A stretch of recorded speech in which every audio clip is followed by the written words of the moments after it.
भारत और फ्रांस के बीच Rafale marine लड़ाकू विमानों के लिए डील पूरी हो गई है। 63,000 करोड़ के राफेल मरीन डील पर हस्ताक्षर हुए हैं। इसमें 22 सिंगल सीट और 4 ट्विन सीट विमान शामिल होंगे। इस डील के साथ ही भारतीय नौसेना की ताकत और भी बढ़ गई है। ये जेट INS विक्रांत और INS विक्रमादित्य पर तैनात किए जाएंगे।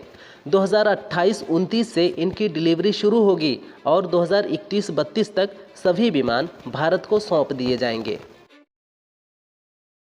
पहलगाम हमले को लेकर कांग्रेस ने पार्टी नेताओं को निर्देश जारी किया है।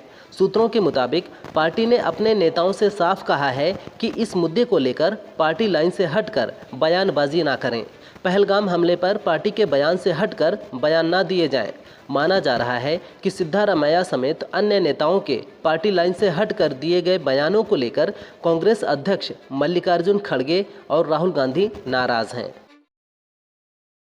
पाकिस्तान द्वारा पकड़े गए BSF जवान पूर्णव साहू की गर्भवती पत्नी रजनी अपने पति की जानकारी लेने के लिए पश्चिम बंगाल के हुगली से पंजाब के फिरोजपुर रवाना हो गई है।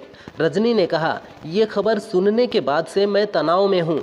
आज 5 दिन हो गए हैं और उनके लौटने की कोई जानकारी नहीं मिली है।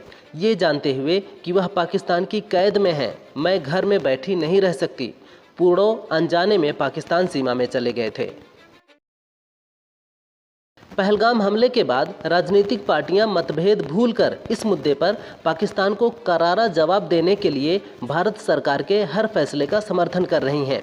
इस बीच जम्मू कश्मीर के पूर्व मुख्यमंत्री फारूक अब्दुल्ला ने कहा, हमने हमेशा बातचीत का समर्थन किया है, लेकिन इस बार पाकिस्तान ने इंसानियत का कत्ल किया है। हम कमज़ोर नहीं बल्कि मजबूत हुए हैं। अब देश ऐसा एक्शन चाहता है कि दोबारा ऐसा हमला ना हो। यूपी के पूर्व CM अखिलेश यादव ने पहलगाम हमले पर प्रतिक्रिया दी है। उन्होंने कहा, अभी सीमा पर सेना की ज़रूरत है। जब भी पाकिस्तान से सवाल खड़ा करोगे तब आपको चीन से भी मुकाबला करना पड़ेगा। POK की तरफ देखोगे तो साथ में चीन से भी मुकाबला करना पड़ेगा। उम्मीद है जलबंदी करने के बाद पाकिस्तान ख़त्म हो जाएगा। हमें इतना टेक्निकल नॉलेज नहीं है, हमें इतनी जानकारी नहीं है। ये सरकार ही जानकारी दे सकती है। असदुद्दीन ओवैसी ने पाकिस्तानी नेता बिलावल भुट्टो को मुंहतोड़ जवाब दिया है। उन्होंने कहा, वह राजनीति में नए आए हैं, इसलिए उन्हें कुछ नहीं पता। उन्हें सोचना चाहिए कि उनकी अम्मा बेनज़ीर भुट्टो को किसने मारा। जिसकी मां को वहीं के आतंकियों ने मार दिया, वह कुछ समझ नहीं रहा है। यदि उनकी मां को कोई मार दे तो वह आतंकवाद है, लेकिन हमारी मां और बहनों पर अटैक होता है तो वह आतंकवाद नहीं है। नोएडा में सड़क दुर्घटनाओं में कमी लाने के उद्देश्य से जिलाधिकारी मनीष कुमार की अध्यक्षता में जिला सड़क सुरक्षा समिति एवं विद्यालय वाहन परिवहन सुरक्षा समिति की महत्वपूर्ण बैठक हुई। बैठक में जिलाधिकारी ने कहा कि सड़क सुरक्षा अत्यंत गंभीर विषय है। सभी को 2 पहिया वाहनों के लिए हेलमेट और 4 पहिया के लिए सीट बेल्ट अनिवार्य किया जाए। नो हेलमेट नो फ्यूल अभियान को जिले में कड़ाई से लागू किया जाए। पहलगाम आतंकी हमले के विरोध में पूरे देश में विरोध प्रदर्शन जारी है। सरकार यहां रह रहे पाकिस्तानी नागरिकों को वापस भेज रही है।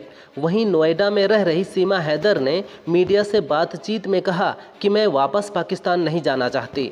मैं मर जाऊंगी, गाड़ी से कूद जाऊंगी, कुछ भी करूंगी, लेकिन वापस नहीं जाऊंगी। हिंदुस्तान मुझे बहुत अच्छा लग रहा है, यहाँ के लोग बहुत अच्छे हैं। सपा सांसद रामजीलाल सुमन पर यूपी के अलीगढ़ में हुए हमले की जिम्मेदारी करणी सेना ने ली है। आगरा में हुई बैठक में करणी सेना के अंतर्राष्ट्रीय अध्यक्ष सूरजपाल सिंह अम्मू ने कहा कि पहलगाम हमले के हर दोषी को कड़ी सज़ा मिलनी चाहिए।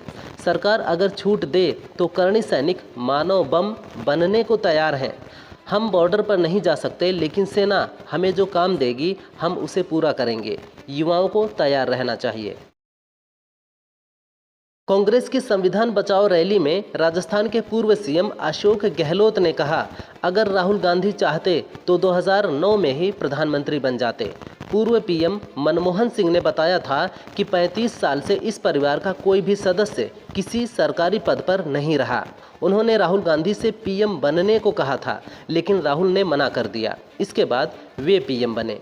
उन्होंने राहुल को मंत्री पद का ऑफर भी दिया था, लेकिन उन्होंने मना कर दिया था।